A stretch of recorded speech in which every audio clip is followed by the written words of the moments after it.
দেখতে পাচ্ছেন যে কালিহাতীতে যে অর্থাৎ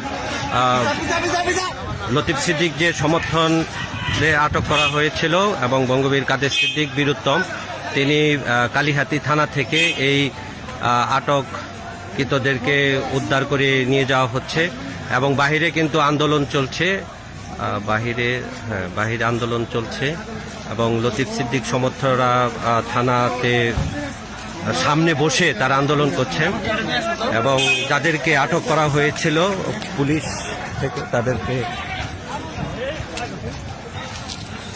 যাদেরকে আটক করা হয়েছিল তাদেরকে ছাড়িয়ে নিয়ে যাচ্ছেন বঙ্গবীর কাদের সিদ্দিক বীরুত্তম এবং বাহিরে অসংখ্য নেতারা কিন্তু ইতিমধ্যেই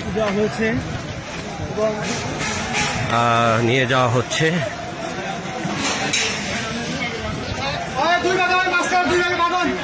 দেখতে পাচ্ছেন বাহিরে আন্দোলন চলছে এবং বঙ্গবীর কাদের সিদ্দিক বীরুত্তম থানায় গিয়ে পুলিশদেরকে যে আটক করা হয়েছিল এবং তাদেরকে ছাড়িয়ে নেওয়া হয়েছে।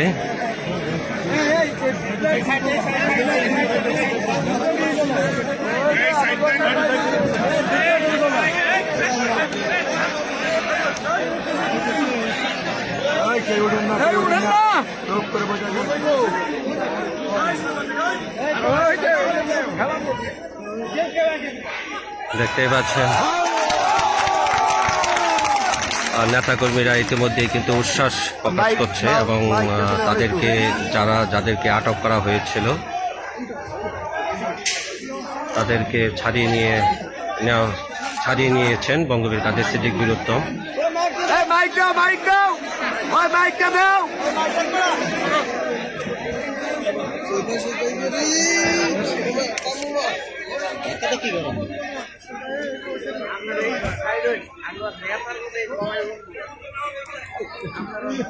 এবং বঙ্গবীর কাদের সিদ্দিক বীরুত্তম তিনি কিন্তু বক্তব্য রাখছেন।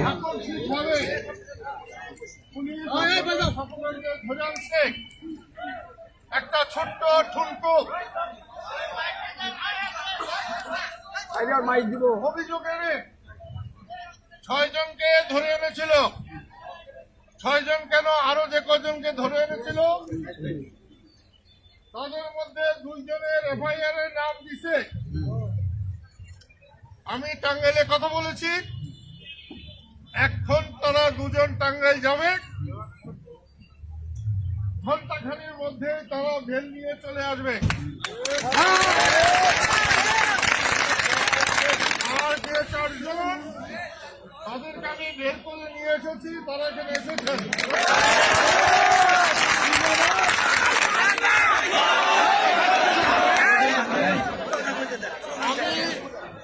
আর বাকি যত সময় বেঁচে থাকবো প্রতিটি ক্ষেত্রে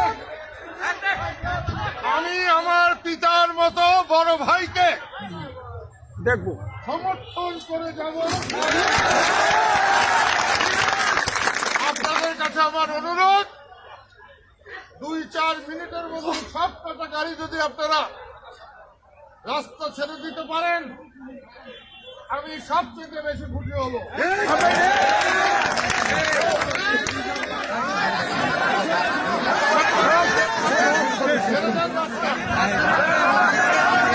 দেখতে পাচ্ছেন ইতিমধ্যে কিন্তু আটককৃতদের বঙ্গবীর কাদের সিদ্দিক বীরুত্তম থানা থেকে ছাড়িয়ে নিয়েছেন এবং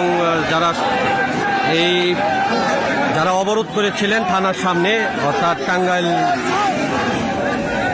জামালপুর মহাসড়কে তারা ইতিমধ্যে কিন্তু রাস্তা ছেড়ে দিয়েছেন।